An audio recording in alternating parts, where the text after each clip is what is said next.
স্বাগত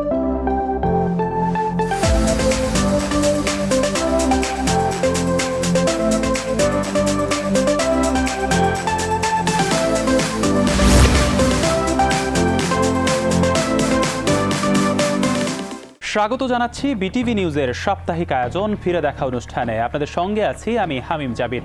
প্রিয় দর্শক, বিগত ফ্যাসিস্ট শেখ হাসিনা সরকারের শাসন আমলে উন্নয়ন কথার আড়ালে পরিচালিত হয়েছে একের পর এক দুর্নীতির মহোৎসব।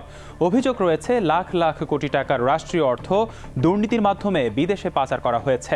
সীমাহীন এই লুটপাট, দুর্নীতি ও আর্থিক অনিয়মের কারণে দেশের অর্থনীতি কার্যত পঙ্গু হয়ে পড়ে। চরম সংকটে পড়ে ব্যাংক, বিমা, বিদ্যুৎ সেবা সহ অন্যান্য খাত। ফিরে দেখা অনুষ্ঠানের এই আয়োজনের মাধ্যমে আমরা তুলে ধরার চেষ্টা করব সেই সব আলোচিত দুর্নীতি ও অনিয়মের চিত্র। অনুসন্ধান করব এর অন্তর্নিহিত কারণ ও প্রতিকার।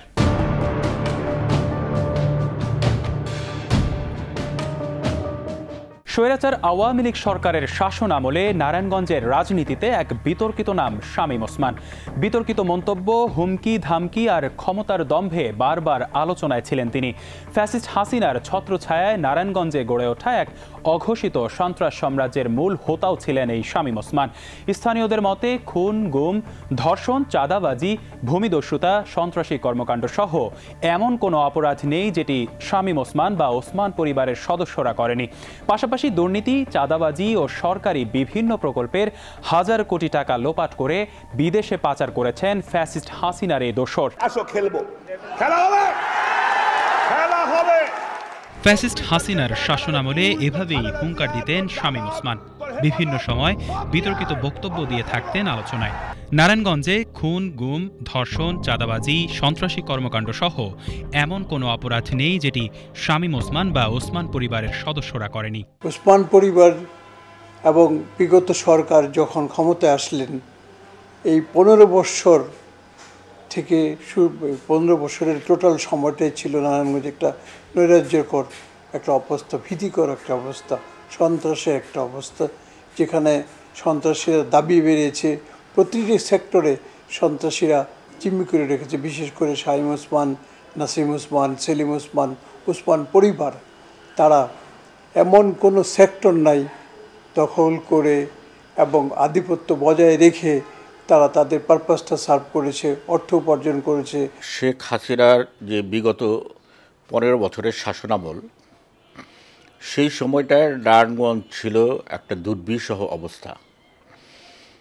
শেখ হাসিনা সারা দেশে যেভাবে একটা মাফিয়াতন্ত্র প্রতিষ্ঠা করেছিল, এবং নারায়ণগঞ্জ তার বাইরে ছিল না, বরঞ্চ এখানে আরও ভয়াবহ পরিস্থিতি তৈরি করেছিল এই ওসমান পরিবারের মাধ্যমে।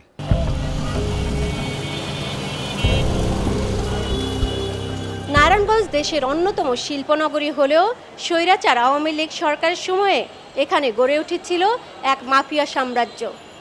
স্থানীয়দের অভিযোগ, ফ্যাসিস্ট হাসিনার প্রত্যক্ষ সমর্থনেই এই সাম্রাজ্যের অঘোষিত গডফাদার ছিলেন শামীম ওসমান। তার ছিল বিশাল সন্ত্রাসী বাহিনী, যারা সজ্জিত থাকত আধুনিক অস্ত্রশস্ত্র নিয়ে, কায়েম করেছিল সন্ত্রাসের রাজত্ব। 1996 সালে প্রথমবারের মতো সংসদ সদস্য হয়েই ভয়ঙ্কর রূপ ধারণ করেন এই গডফাদার। স্থানীয় প্রশাসন থেকে শুরু করে পুরো নারায়ণগঞ্জ ছিল তার কবজায়। নারায়ণগঞ্জবাসী জিম্মি হয়ে পড়ে শামীম ওসমান বাহিনীর কাছে। এই গডফাদারের বিরুদ্ধে কেউ কথা বললে নেমে আসত ভয়াবহ নির্যাতন। 2001 সালের নির্বাচনে স্বৈরাচার আওয়ামী লীগের ভরাডুবির পর পালিয়ে যান শামীম ওসমান। পরবর্তীতে 2006 সালে নারায়ণগঞ্জে শামীম ওসমান ফিরে এলেও 2007 সালের 1/11-এর পট পরিবর্তনে তিনি দেশ থেকে পালিয়ে যান। 2009 সালে ফ্যাসিস্ট হাসিনা সরকার গঠন করলে আবারও ফিরে আসেন নারায়ণগঞ্জে। আবারও শুরু করেন ত্রাসের রাজত্ব, হয়ে ওঠেন আরও বেপরোয়া। নারায়ণগঞ্জে বিস্তার করেন একচ্ছত্র আধিপত্য। যে কেউ তার মতের বাইরে গেলেই তাকে নানাভাবে হুমকি ধামকির শিকার হতে হতো। নিজ দলীয় নেতাকর্মী থেকে শুরু করে প্রশাসনের কর্মকর্তারাও তার হয়রানি থেকে মুক্তি পেতেন না। আমি যখন নারায়ণগঞ্জ প্রেস ক্লাবের প্রেসিডেন্ট হিসেবে এবং তকি মঞ্চের একজন কর্মী হিসেবে আমি যখন কাজ করেছি, আমার বাসায় বোমা হামলা হয়েছে। আমার বাসায় রাত্রে 3টে বোমা হামলা করে উল্লাস করেছে যে ভয় দেখালাম, তারপর যদি কিছু হয় লাশ ফেলে দেব, এমন অবস্থা সৃষ্টি করা হয়েছে। আমাদের সভা সমাবেশে হামলা করেছে, আমার বিরুদ্ধে 9টা মামলা দিয়েছে এবং আমাদের বহু মানুষের উপর হামলা করেছে। আমাদের রবীন্দ্র জয়ন্তীতে হামলা করেছে, রবীন্দ্র জয়ন্তীর অনুষ্ঠানে হামলা করে সাউন্ড বক্স ভেঙে দিয়েছে, আগুন জ্বালিয়ে দিয়েছে, ধর্ম অবমাননার মামলা করে ডিআইটিতে তারা সমাবেশ করলো এবং আমার বাড়ির সামনেই মিছিল তারা করেছে যে আমার কল্লা চাই, ফাঁসি চাই, ইত্যাদি ইত্যাদি।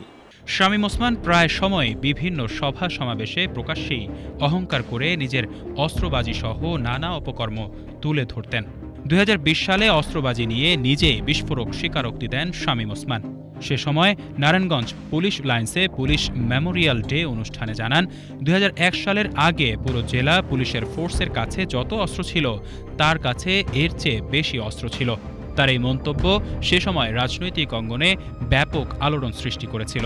সর্বশেষ 24-এর 19 জুলাই বৈষম্য বিরোধী ছাত্র আন্দোলন চলাকালীন ছাত্র জনতার উপর নির্বিচারে গুলি চালায় শামীম ওসমান ও তার সন্ত্রাসী বাহিনী।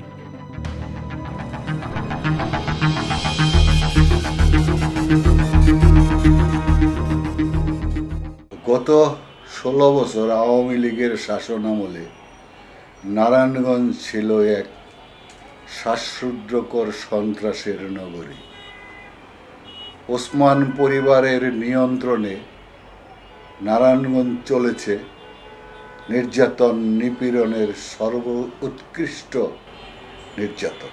বহু মানুষ অপমান অপদস্থ হয়েছে, ব্যবসা বাণিজ্য কেড়ে নিয়েছে, চাঁদাবাজি, সন্ত্রাস, এমন কোনো ব্যবসা নেই যেটা থেকে তাদের হাত সম্প্রসারিত হয়নি।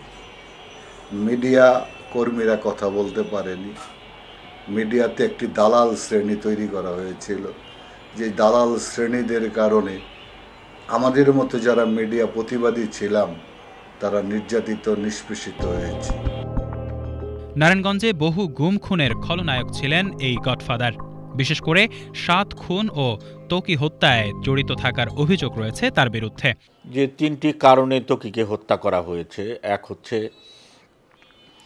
ওই সময় শামীম ওসমান নির্বাচন করেছিল 2011 সালে সিটি কর্পোরেশনের নির্বাচন, তার প্রতিদ্বন্দ্বী ছিল সেলিনা আইভী। শামীম ওসমান ছিল আওয়ামী লীগের প্রার্থী আর নাগরিক পরিষদের প্রার্থী ছিল আইভী।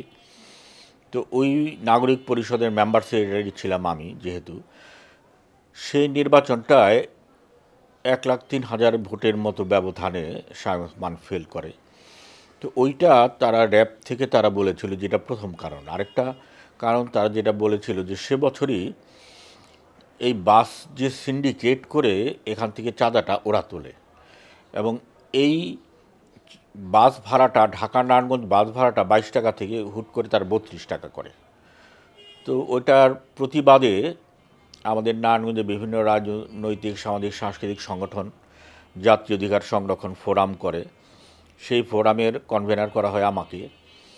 তো সেই ফোরাম থেকে খুব বড় একটা আন্দোলন হয়েছিল, হরতাল পর্যন্ত হয়েছিল এবং এইটি 3 দফায় তারা ভাড়াটা কমিয়ে 27 টাকা করে।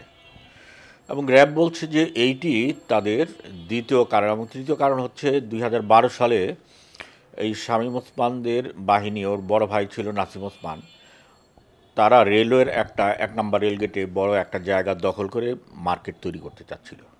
তো আমরা রেলওয়ের এই জায়গা এইভাবে লুটপাটের বিরুদ্ধে আমরা প্রতিবাদ করি। সেই সময় একইভাবে এই নারায়ণগঞ্জের বিভিন্ন রাজনৈতিক, সামাজিক সংগঠন তারা ভূমি রক্ষা সম্মিলিত আন্দোলন নামে একটা কমিটি করে, সেটার কনভেনার করা হয়েছিল আমাকে। তো সেইটা থেকে বড় ধরনের আন্দোলন হয় এবং পরবর্তীতে এই আইন শৃঙ্খলা বাহিনী তারা গোলাগুলি করে, টিয়ার সেল করে এবং সেই সময় এই মার্কেটটা বন্ধ হয়ে যায়। মার্কেট করাটা বন্ধ হয়। রেলওয়ে ডিজি নারায়ণগঞ্জে এসে ঘোষণা দেয় যে আমরা মার্কেটটা করব না। তো র্যাব বলছে এই 3টা কারণে ত্বকীকে হত্যা করা হয়েছে। তো শেখ হাসিনা যখন নাকি রাষ্ট্র ক্ষমতায় এবং তার লোকজন, তার বাহিনী ত্বকীকে হত্যা করেছে, এইটি যখন প্রকাশ পেল তখন শেখ হাসিনা এই ত্বকীর বিচারটা বন্ধ করে রাখে। তৎকালীন প্রধানমন্ত্রী শেখ হাসিনা যেদিন স্বৈরাচারী কায়দাই বলল যে আমি ওসমান পরিবারের পক্ষে আছি, সংসদে দাঁড়িয়ে। সেদিন থেকে কিন্তু ত্বকী হত্যাটা থেমে গেল, অথচ র্যাবের ঊর্ধ্বতন কর্মকর্তারা এই ত্বকী হত্যার ব্যাপারে খসড়ার চার্জশিটও দিয়েছিল গণমাধ্যমকে, যে চার্জশিটও খুব তাড়াতাড়ি আদালতে দাখিল হবে, সেটা আর হয়নি। এমনকি সে সময় 7 খুন মামলার আসামি নূর হোসেনকে মোবাইল ফোনে পালিয়ে যাওয়ার পথ বাতলে দেন শামীম ওসমান, এমন একটি ফোন আলাপও ফাঁস হয়। ভাই আমার বিলিং জ্বর রোজ থেকে দেবেন, এখনো কোনো সমস্যা হবে না। হ্যাঁ, কোন জায়গার ইয়ে নাই, সিল নাই? না না, আছে আছে, আছে, সিল আছে, কিন্তু দাম কেমনি সব জায়গায় বললে না, কিছু নেই। হ্যাঁ, মনে হয় না। ভাই তাহলে একটু খবর নেন না ভাই, আমি কাউকে ফোন দিই। আগে থাকো। শামীম ওসমান এবং এই যে নূর হোসেনের কথোপকথনের একটা টেলিকনভারসেশন, তো এইটা ফাঁস হয়েছিল। তো ওই সময়ে এই পূর্ণেন্দু বালা আদালতে বলেছিল যে এইটার সাথে শামীম ওসমান ওতপ্রোতভাবে জড়িত এবং এইভাবে তারা প্ল্যান করেছে। কিন্তু ব্যাপার হচ্ছে যে শেখ হাসিনা রাষ্ট্রপ্রধান, সে যখন এদের আশ্রয় প্রশ্রয় দিতে চায়, তখন এরা আইনের আওতায় আসবে না। এছাড়া শামীম ওসমানের ভাতিজা আজমেরী ওসমান অন্তত 16 হত্যার মামলার আসামি হয়েও স্বৈরাচার আওয়ামী লীগ সরকারের সময়ে দাপিয়ে বেড়াতেন নারায়ণগঞ্জে। আলোচিত ত্বকী হত্যার ঘটনায় র্যাব তার বিরুদ্ধে খসড়া অভিযোগপত্র দিয়েছিল। তবে ফ্যাসিস্ট হাসিনার অলিখিত নিষেধাজ্ঞা থাকায় কখনো গ্রেপ্তার হননি আজমেরী। একের পর এক অপরাধ করে গেলেও বিচারের মুখোমুখি হতে হয়নি তাকে। 24-এর গণ অভ্যুত্থানের পর পালিয়ে যান আজমেরী ওসমান। আজমেরী ওসমান ছিল তো ভয়ঙ্কর একটা নাম, এবং আমার মনে হয় সারা দেশের মানুষই একটা ভয়ঙ্কর মাফিয়া হিসেবে তাকে চিনে। তার ছেলে অয়ন ওসমান, সে প্রত্যেকটা মানুষ তাদের ভয়ে ভীত ছিল। নারায়ণগঞ্জ শহরে মিঠুকে হত্যা যখন করা হয়, যুবলীগ তখন করতো, সে মিঠুকে হত্যা হীরা কমিউনিটি সেন্টার নামে আমাদের জামতলা একটা কমিউনিটি সেন্টার আছে, সেখানে তাকে হত্যা করা হলো। উপরে আজমের ওসমান ছিল, নাসিম ওসমানের ছেলে, সে হত্যাকাণ্ড নির্দেশ দিয়ে সে দেখেছে, উল্লাস করেছে। এবং প্রধান হত্যাকারী যে, তাকে আবার 3 দিন পরে কক্সবাজারে এই যাকে দিয়ে হত্যাকাণ্ড সংঘটিত করেছে হামিম, তাকেও কক্সবাজারে নিয়ে গিয়ে বিষাক্ত তরল পদার্থ দিয়ে খাইয়ে তাকেও হত্যা করা হয়েছে। এইভাবে একটা বিভীষিকাময় নারায়ণগঞ্জ ছিল। নারায়ণগঞ্জটা একটা খুনের নগরী, আতঙ্কের নগরী ছিল। এই ওসমান পরিবারের এদের রেকর্ডটা হচ্ছে খুন, খারাপি, হত্যা। এবং এইটি যে এই যে শামীম ওসমান তার পরিবার এখন যে করছে তা না, এইটি তার বাবা যখন ছিল এই শামসুজ্জোহা 1973 সালে এই জাকসুর যে ছিল রোকন, তাকে খুন করেছে এই শামসুজ্জোহা। তো এরপরে বহু খুন তারা করেছে, অসংখ্য খুনের ইতিহাস রয়েছে। আমাদের হিসাবে প্রায় 20 জনের হত্যা তো আমরা জানি এদের রেকর্ডে। এবং এই জন্য আমরা বিভিন্ন সময় বলেছি এটা একটা খুনি পরিবার। এবং শেখ হাসিনার ক্ষমতায় থাকার জন্য এই সমস্ত খুনি পরিবার, মাফিয়া পরিবার খুব বেশি দরকার ছিল, যার ফলে এদেরকে সবসময় সে পৃষ্ঠপোষকতা দিয়ে গেছে। এবং আমরা দেখেছি যে শেখ হাসিনার সময়টায় এই যে আমরা বিচার দাবি করছি, এই দুর্বৃত্তায়নের বিরুদ্ধে বলছি, কিন্তু প্রশাসন, পুলিশ প্রশাসন, সরকার বিভিন্নভাবে তাদেরকে আশ্রয় প্রশ্রয় দিয়ে গেছে। এবং এই আশ্রয় প্রশ্রয়ের কারণেই তাদের দুর্বৃত্তপনা আরও বৃদ্ধি পেয়েছে। নারায়ণগঞ্জের পরিবহন খাতেও একচ্ছত্র আধিপত্য ছিল শামীম ওসমানের। নারায়ণগঞ্জ থেকে যাতায়াতকারী সকল পরিবহনের মালিক শ্রমিকদের চাঁদা দিতে হতো শামীম ওসমানকে। ব্যক্তি মালিকানাধীন বাসকে সুবিধা দেওয়ার জন্য ঢাকা নারায়ণগঞ্জ রুটে ট্রেন চলাচলকেও অনেক সময় বাধাগ্রস্ত করা হয়েছিল সে সময়। প্রতিটি টিকিট প্রতি তারা 2 টাকা 4 টাকা করে নিত, ফলে তাদের প্রতিদিনের একটা বিশাল ইনকাম ছিল তাদের। এইভাবে সারা নারায়ণগঞ্জে এমন কোনো বিল্ডিং করতে হতো, কেউ বাড়ি করবে, ঘর করবে, জায়গা কিনবে, জমি কিনবে, তাদেরকে ট্যাক্স দিয়ে কিনতে হতো, কারণ তাদের উপরে কথা বলার কেউ ছিল না। আর প্রশাসনে যারা ছিল তারা ছিল তাদের মোসাহেব ছিল, এবং তাদেরকে তোয়াজ করে তাদের ইচ্ছে মতোই প্রশাসনকে পরিচালিত করত। নারায়ণগঞ্জের পরিবহন সেক্টরটা সবসময় ওসমান পরিবার তারা এইটি দখল করেছিল। 2011-তে যখন নাকি এই বাস ভাড়াটা বাড়ায়, তখন আমরা যে ব্যাপারটা বলেছিলাম, এর কয়েক মাস আগে বাস ভাড়া বৃদ্ধিটা তো 22 টাকা থেকে 32 টাকা করে, এর কয়েক মাস আগে এই পরিবহনের মালিকরা র্যাবকে একটা চিঠি দিয়েছিল যে কিভাবে তারা প্রতি মাসে শামীম ওসমানকে কত টাকা দেয়, নাসিম ওসমানকে কত টাকা দেয়, সেটা উল্লেখ করে একটা চিঠি দিয়েছিল। বাস ভাড়াটা যখন নারায়ণগঞ্জে বাড়ায়, বৃদ্ধি করে, তখন এই চিঠিটা দেখিয়ে প্রেসে আমি বলেছিলাম এই বাস ভাড়াটা যদি বন্ধ করা, এই তাদের চাঁদাটা যদি বন্ধ করা যায়, তাহলে বাস ভাড়া বৃদ্ধির তো কোনো প্রশ্নই হয়, এটা বরঞ্চ কমানো যায়। ওই সময় বাস মালিকরা এই বিষয়টা আমাকে বলেছিল। নারায়ণগঞ্জ সিদ্ধিরগঞ্জ এলাকায় শামীম ওসমানের অন্যতম খলিফা ছিলেন সাবেক কাউন্সিলর মতিউর রহমান মতি। এই মতির মাধ্যমে তিনি সিদ্ধিরগঞ্জের বিভিন্ন শিল্প কারখানা ও তেল সেক্টর নিয়ন্ত্রণ করতেন। বিশেষ করে আদমজি ইপিজেটের নিয়ন্ত্রক ছিলেন মতি। এই এলাকা থেকে যত টাকা আসত তার থেকে ভাগ নিতেন তার স্ত্রী সালমা ওসমান লিপি। অন্যদিকে শহরের মাজদাইর এলাকার নিয়ন্ত্রণ ছিল তার ছেলে অয়ন ওসমানের হাতে।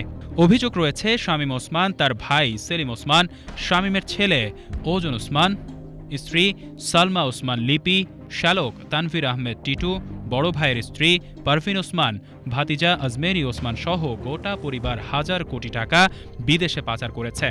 গত 15.5 বছরে প্রায় 4,000 কোটি টাকা পাচার করেছে শামীম ওসমান ও তার পরিবারের সদস্যরা। নাসিম ওসমান যখন মৃত্যুবরণ করলেন, তখন ব্যবসায়ী নেতা হিসেবে সেলিম ওসমান তার ভাই এমপি হলেন। ঘটনাটা একেবারেই আগের মতো, আগের চেয়েও ভয়ঙ্কর হয়ে গেল। একদিকে ব্যবসায়ী নেতা, একদিকে এমপি, সব মিলে এখানে আমরা নারায়ণগঞ্জবাসী জিম্মি ছিলাম। শামীম ওসমানের শ্যালক তানভীর আহমেদ টিটু, যিনি বিসিবির একজন পরিচালক ছিলেন, স্টেডিয়ামের সমস্ত টাকা মেরে স্টেডিয়ামকে অচল করে দিয়েছে। সে উন্নয়নের নাম করে প্যাভিলিয়ন ভেঙেছে, তারপরে স্টেডিয়াম খালি করে দিয়েছে, আর এখানে উন্নয়ন হয়নি। তো এই অবস্থায় আমার ধারণা যে নারায়ণগঞ্জ ক্লাব নামে একটা প্রতিষ্ঠান আছে, বিশ্বখ্যাত নারায়ণগঞ্জ ক্লাব, সেই নারায়ণগঞ্জ ক্লাবের 70 থেকে 80 কোটি টাকা সে আত্মসাৎ করেছে উন্নয়নের নামে। তো এইভাবে তার শ্যালক ছিল একটা ভয়ঙ্কর, শামীম ওসমানের নাম করে সে চলতো। ক্রীড়া সংস্থাকে ধ্বংস করেছে, নারায়ণগঞ্জ ক্লাবকে ধ্বংস করেছে। শামীম ওসমান নানাভাবে দুবাই, মালয়েশিয়া, তুরস্ক, কানাডা ও যুক্তরাষ্ট্রে এই টাকা পাচার করেন। সেখানে বাড়ি, নাগরিকত্ব, ব্যবসা বাণিজ্য সবকিছুই করেছেন শামীম ও তার পরিবারের সদস্যরা। শামীম ওসমান তার শ্যালক টিটু, ভাই সেলিম, বড় ভাবি পারভিন, ভাতিজা আজমেরিও দুবাইয়ে বাড়ি কিনেছেন। 24-এর গণঅভ্যুত্থানে স্বৈরাচার আওয়ামী লীগ সরকারের পতনের পর আজমেরি ওসমান তার স্ত্রী ও মাকে নিয়ে দুবাইয়ের বাড়িতে ওঠেন। সেলিম ওসমানের বাড়ি রয়েছে মালয়েশিয়ায়, শামীম ওসমানের বাড়ি রয়েছে তুরস্ক, কানাডার টরন্টো, দুবাইয়ে আজমান ও আমেরিকাতে। শামীমের শ্যালক টিটু 5 থেকে 6টি বাড়ি কিনেছেন যুক্তরাষ্ট্রে। তথ্য বলছে ওসমান পরিবারের পাচার করা এসব অর্থের মূল উৎস ছিল চাঁদাবাজি, মাদক কারবার, অবৈধ ভিআইপি ব্যবসা, জমি দখলবাজি, পরিবহন খাতে চাঁদাবাজি, অবৈধ ইন্টারনেট ডিশ ব্যবসা ও সরকারি বিভিন্ন প্রকল্প থেকে অর্থ তছরূপ। তুল্লা স্টেডিয়ামটা আর যে মাটি ভরাটের কাজটা হয়, এই মাটি ভরাটের কাজটা কিন্তু মানে যে পরিমাণে করার কথা ছিল, টেন্ডার ছিল, এটা ইকবাল এন্টারপ্রাইজ নামে শামীম ওসমানের মামা বলতো ঢাকার, সেই ইকবাল এটা টেন্ডার নিয়েছিলেন। সে ওই মাটি ফেলানোর সময় ওটার যে হাইট দেওয়ার কথা ছিল ওই হাইটটি দেওয়া হয়নি, যে কারণে স্টেডিয়ামটি কাজের বেলায় প্রচুর দুর্নীতি আছে, যে দুর্নীতির টাকা থেকে শামীম ওসমান এবং ওসমান পরিবার ভাগ নিয়েছে। এবং ওই কারণে এখন দেখা যায় যে অল্প বৃষ্টি হলেই সেই স্টেডিয়ামের নিচের অংশ পানিতে তলিয়ে যায়। এটা আবার ভেঙে করা ছাড়া আর সেকেন্ড কোনো আর ওয়ে নাই। এটা আমাদের আসলে রাজস্বর অনেক বড় ক্ষতি করেছে। ওসমান পরিবারের হাত ধরেই নারায়ণগঞ্জে কিশোর গ্যাংয়ের উত্থান হয়, যে কিশোর গ্যাং একের পর এক হত্যাকাণ্ডের সাথে জড়িত, একের পর এক সেই কিশোর গ্যাংয়ের হত্যাকাণ্ডের শিকার আমাদের নারায়ণগঞ্জের বাসী হচ্ছে, নারায়ণগঞ্জের সাধারণ মানুষ হচ্ছে। এবং সবচেয়ে বড় বিষয় হচ্ছে যে অধিকাংশই মাদককে কেন্দ্র করেই আসলে হত্যাকাণ্ডগুলি আমাদের নারায়ণগঞ্জে ঘটছে। এইভাবে আমরা গত 16 বছর কথা বলতে পারতাম না, আজকে কিন্তু আমরা কথা বলতে পারছি, কথা বলার স্বাধীনতা আছে। প্রত্যেকটা গার্মেন্টসকে ওসমান পরিবারের কোনো না কোনো সদস্যকে চাঁদা দিতে হতো, প্রত্যেকটা ডাইং ফ্যাক্টরিকে চাঁদা দিতে হতো। এখন এই অবস্থাটা নাই। এদিকে সম্প্রতি শামীম ওসমান ও তার স্ত্রী সালমা ওসমানের বিরুদ্ধে অবৈধ সম্পদের মামলা করেছে দুদক। মামলার এজাহার সূত্রে জানা যায়, শামীম ওসমান পাবলিক সার্ভেন্ট হিসেবে দায়িত্ব পালনকালে ক্ষমতার অপব্যবহার করে অসৎ উদ্দেশ্যে জ্ঞাত আয়ের উৎসবিহীন ৬,৬৩,৫৩,৬৮৯ টাকার সম্পদের মালিক হন। এছাড়া তার নামে ৯টি ব্যাংক হিসেবে মোট ৪৩৯,৮২,৫৮০ টাকার লেনদেন পাওয়া গেছে, যা সন্দেহজনক হিসেবে চিহ্নিত করেছে দুদক। অন্যদিকে তার স্ত্রী সালমা ওসমানের বিরুদ্ধেও জ্ঞাত আয় বহির্ভূত ৩,৯,৭৫৭ টাকার সম্পদ অর্জনের প্রমাণ পাওয়া গেছে। এছাড়া ব্যাংক হিসেবে থাকা ২৪,৬৬,৮৯,১৩১ টাকার সন্দেহভাজন লেনদেনের প্রমাণ মিলেছে। শামীম ওসমান সংসদ সদস্য হিসাবে দায়িত্ব পালনকালে ক্ষমতার অপব্যবহারপূর্বক ৬,৬৭,০০,০০০ টাকারও বেশি মূল্যের জ্ঞাত আয় বহির্ভূত সম্পদ অর্জন এবং ৯টি ব্যাংক হিসাবের মাধ্যমে ৪৩৯ কোটি টাকারও বেশি অস্বাভাবিক এবং সন্দেহজনক লেনদেনপূর্বক হস্তান্তর, রূপান্তর, স্থানান্তর করার অপরাধ অনুসন্ধানকালে প্রমাণিত হয়েছে। এই কারণে তার বিরুদ্ধে দুর্নীতি দমন কমিশন আইন ২০০৪, দুর্নীতি প্রতিরোধ আইন ১৯৪৭ এবং মানি লন্ডারিং প্রতিরোধ আইন ২০১২-এর সংশ্লিষ্ট ধারায় একটি মামলা রুজুর সিদ্ধান্ত গৃহীত হয়েছে। অভিযোগ সংশ্লিষ্ট জনাব সালমা ওসমান, স্বামী শামীম ওসমান এবং জনাব শামীম ওসমান সাবেক সংসদ সদস্য নারায়ণগঞ্জ ৪ কর্তৃক জ্ঞাত আয়ের উৎসের সাথে সঙ্গতিবিহীন ৩,০৯,০০,০০০ টাকারও বেশি মূল্যের সম্পদ অর্জন এবং জনাব সালমা ওসমানের নামে ৮টি ব্যাংক হিসাবে ২৪,৬৬,০০,০০০ টাকারও বেশি অস্বাভাবিক এবং সন্দেহজনক লেনদেনপূর্বক হস্তান্তর, রূপান্তর, স্থানান্তর করার অপরাধ অনুসন্ধানকালে প্রমাণিত হয়েছে। এই কারণে তাদের দুজনের বিরুদ্ধে দুর্নীতি দমন কমিশন আইন ২০০৪ এবং মানি লন্ডারিং প্রতিরোধ আইন ২০১২ এবং দণ্ডবিধির সংশ্লিষ্ট ধারায় আরও একটি মামলা রুজুর সিদ্ধান্ত গৃহীত হয়েছে। এছাড়া অভিযোগ সংশ্লিষ্ট জনাব ইমতিনান ওসমান, পিতা শামীম ওসমান এবং জনাব লাবিবা জোহা অঙ্গনা, পিতা শামীম ওসমানের বিরুদ্ধে জ্ঞাত আয়ের উৎস বহির্ভূত সম্পদের প্রাথমিক তথ্যাদি পাওয়ায় তাদের বিরুদ্ধে দুর্নীতি দমন কমিশন আইন ২০০৪-এর ২৬(১) ধারায় পৃথক পৃথক দুটি সম্পদ বিবরণী দাখিলের আদেশ জারির সিদ্ধান্ত গৃহীত হয়েছে। ফ্যাসিস্ট হাসিনার সময়ে ভোট টাকা দিতেও শামীম ওসমান ছিলেন সেরা। কোনো কর্মকর্তা কথা না শুনলে দিতেন হুমকি ধামকি, এমনকি অকথ্য ভাষায় গালিগালাজ। শামীম ওসমান সাহেব আমাকে ফোন দিল যে আমি সংসদ সদস্য শামীম ওসমান বলছি, তুমি আমার চেয়ারম্যানকে অ্যারেস্ট করার প্রিপারেশন নিচ্ছ কেন? আমি আপনার চেয়ারম্যান কেন্দ্র দখল করতে আসলে আমি অ্যারেস্ট করতে নিব না, আর আপনার চেয়ারম্যান কিনা এটা তো দেখার বিষয় না। তা উনি আমাকে বলতেছে যে প্লিজ, আমি শামীম ওসমান বলছি, আমি কাউকে প্লিজ বলি না, আমি বলছি গিভ হিম দ্য ক্লিয়ারেন্স, তুমি কেন্দ্রটা ছেড়ে দাও, তুমি তোমার মতো করে চলে দাও, গিভ হিম দ্য ক্লিয়ারেন্স।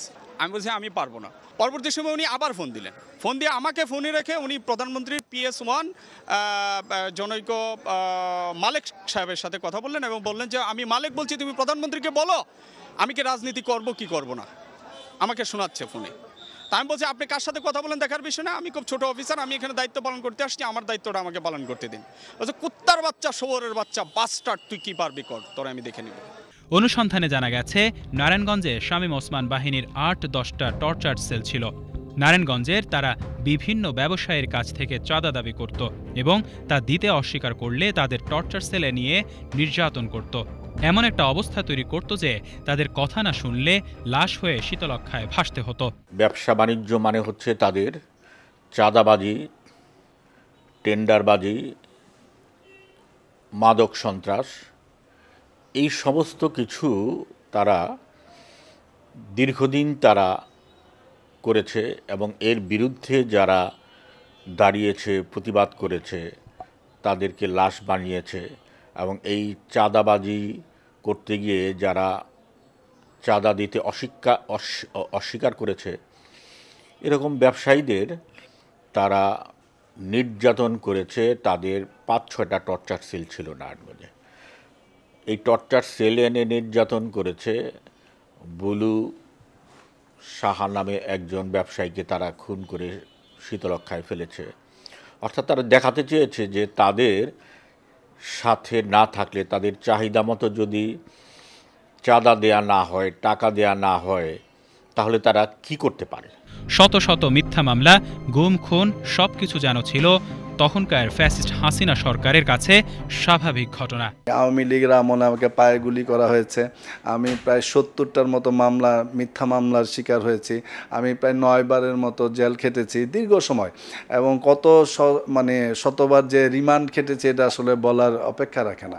তারপরও আসলে আমাদের যেহেতু অবস্থাটা ছিল বাংলাদেশের মানুষের গণতান্ত্রিক অধিকার ফিরিয়ে দেওয়ার যে আন্দোলন, সেই আন্দোলনে সক্রিয় ছিলাম, যার ফলে আমাদের উপর এই দুঃখ, দুর্দশা, নির্মমতা, আমরা যে নির্মমতার শিকার হয়েছি, আমাদের প্রত্যাশা যাতে বাংলাদেশের কোনো নাগরিক আর এই ধরনের নির্মমতার শিকার না হয়। নারায়ণগঞ্জে আমরা সন্ত্রাসের জনপদ, এবং জনপদের মূলেই ছিলেন যে ওসমান পরিবার, তারা অতএব তাদের ব্যাপারে নারায়ণগঞ্জবাসী অবগত।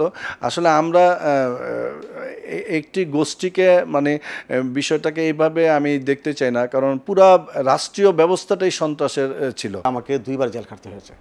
আমি অনেক সময় বাড়ি ঘরে থাকতে পারিনি। এমনকি আমার ছেলে এবার ইন্টারমিডিয়েট পরে, ও আমাকে ধরতে গেছে, আমাকে পায় নাই, পরে আমার ছেলেকে বিছড়েছে। আমার ছেলের পরে যতবার আমার বাড়িতে হামলা হয়েছে, প্রশাসনের লোক গেছে রাত্রে, তখন আমার ছেলে বাইরে থাকতো। আমি নিজেও বিগত 15 বছরে আমার একদম এখন স্পষ্ট মনে আছে, আমি 6 মাসের উপরে দেশের বাইরে ছিলাম, 6 মাস 11 দিন, এবং আমি 2 বার অ্যারেস্ট হয়েছি। একবার 44 দিন জেল খাটছি, আরেকদিন 7 দিন জেল খাটছি।